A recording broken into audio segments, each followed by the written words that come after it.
I want you to take a guess. What do you think the rank that has the highest amount of players is right now in Valorant? If you guess Diamond, you would be correct, is what 99% of you think. For whatever reason, there's this perception that, oh, the majority of the player base is actually in really high ranks, except for me because I'm trash. The beginning of the year is always a phenomenal time to look at the numbers and figure out where are people landing when it comes to ranks. Even if I give you another guess, you would more than likely overestimate where you think the players fall. The rank with the most amount of players is actually Silver. In today's video, we're going to be looking at a couple of graphs, specifically percentages of where does the player base fall throughout all of the ranks that make up Valorant's ranked ladder.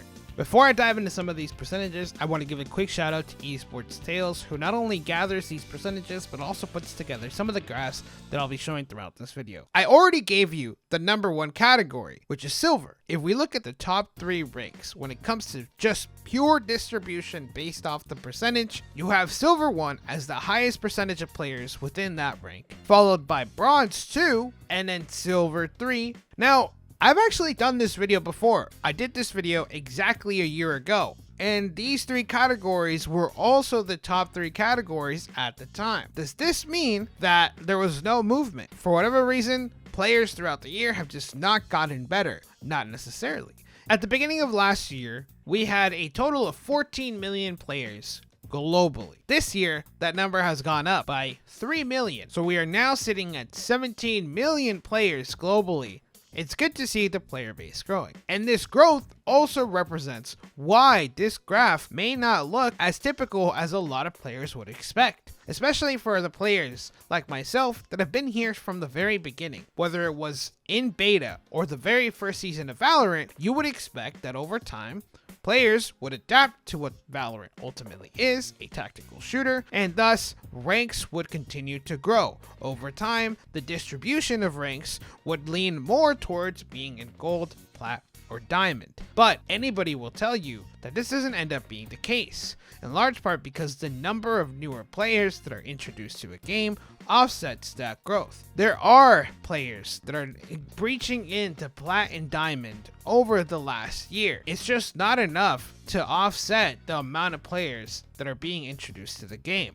Silver 1 this year hovered at 10% of the total distribution, while last year we had barely broken 9%. Plat 1 seems to be a safe haven for a lot of players, where last year there were more Gold 3 players than Plat 1. Again, going to show that some players have increased in skill, and thus those players that used to be sitting in Gold on the cusp of Plat have now been able to get into Plat and are now residing there. In general, the number of gold players across the gold ranks has dropped, with the majority of them seeming to end up in silver. Now, I'm sure some of you that were previously gold rank are going on and commenting down below, hey Mexx, I actually made it to plat. Good for you. But at the same time, just understand that unfortunately some people are just not able to hold on to ranks or progress in ranks. Being in silver and gold is the average experience of a Valorant player. And so if you currently find yourself in these ranks, don't be too hard on yourself. A lot of people are in the same situation as you. It's also reflective on the experience that we hear about online. People will always talk about, oh, silver and gold matches seem to have such variety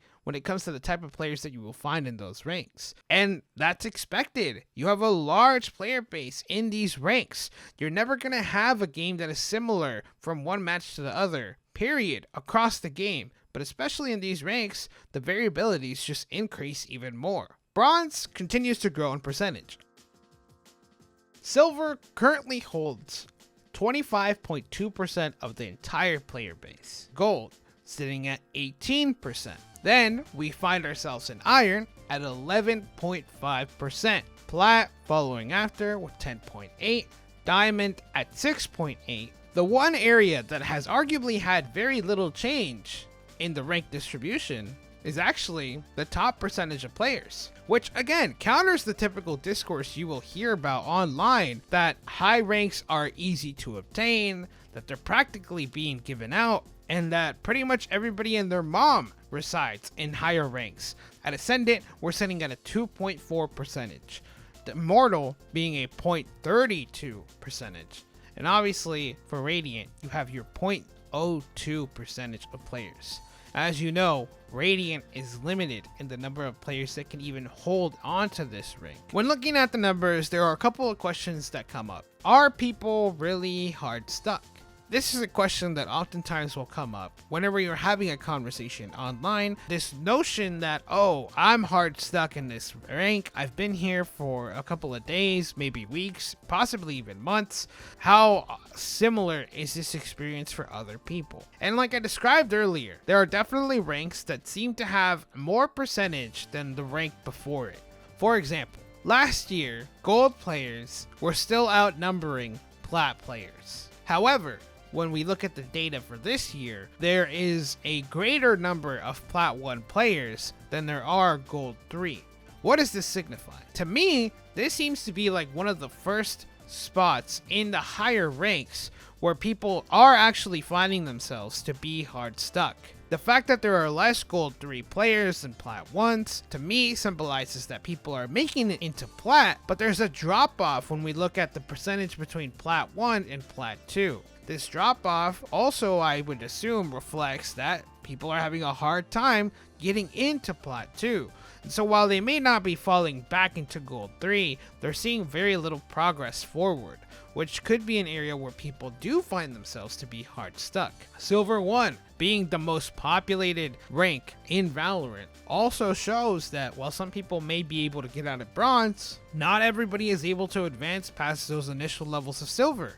Another area where people could potentially be hard stuck. Obviously, this is talking about the rank distribution, but when we ask ourselves, what about the people that aren't ranked? What about the people that maybe have never played a comp match at all? A large population of those players are more casual by choice. They simply just don't want to deal with the structure that comes with rank. They would rather have fun with friends or try out different agents with minimal consequence. That's where the enjoyment of the game comes to them. And to those people, being able to casually play Valorant is something that I've definitely thought about, and I think I envy you all so much that you're able to still enjoy this game in a casual sense. I don't think that there is a high enough population of players that don't play ranked that it would greatly skew some of the data that we find on this graph, but that is something to think about. And arguably one of the most important questions that I know I hear about all the time is, well, do any of these numbers reflect the potential Smurf problem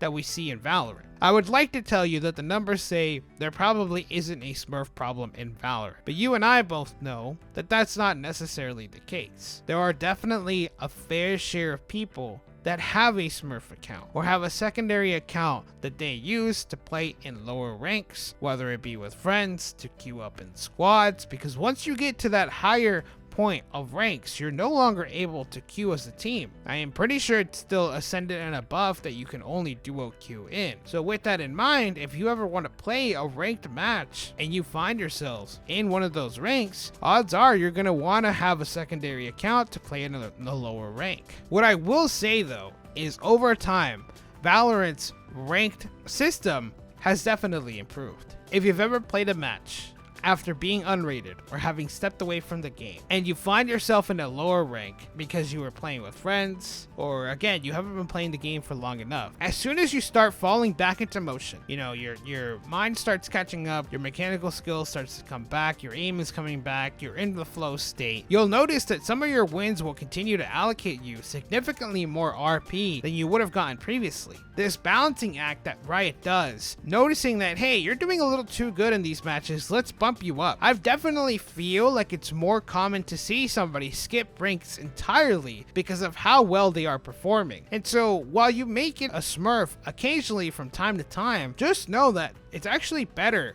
that they perform above what they should, because it's more than likely that Riot just automatically moves them up closer to their actual rank. I'm not dismissing the Smurf problem as being an issue at all, but the data does show that, hey, you know, it is improving. The rank system has improved a lot. The distribution does seem more realistic. The fact that there isn't a rank that breaks entirely beyond 10% also can reflect that, hey, there isn't a Smurf problem when it comes to a mass allocation of players to just reside in a specific rank. Again, it doesn't mean that there aren't any Smurfs. There isn't an amount of Smurfs in a specific rank that would warrant people coming to arms and saying, oh, I can't increase my rank because of Smurfs. While you may come across them, they're more than likely not the entire reason that you are in the rank that you are in. That's the rank distribution for 2025 as it currently stands. Let me know what you think down below. I have 2 other videos that I'm planning on releasing about ranked. One diving into some of the agent selections that are happening in some of these ranks, and the last one talking about the rank resets and the future of ranked. So if any of those 2 videos catch your attention, if they are already live, you will find them at the end. And if not, I definitely recommend subscribing, stick around, and hear some more information about the rank distribution. I love these sorts of videos. I enjoy making them. I love analyzing stats and data, but I also love to be up to date with what the community is after. So if that's something that catches your interest, stick around, like, comment, subscribe, and I'll see y'all for the next video. Peace out.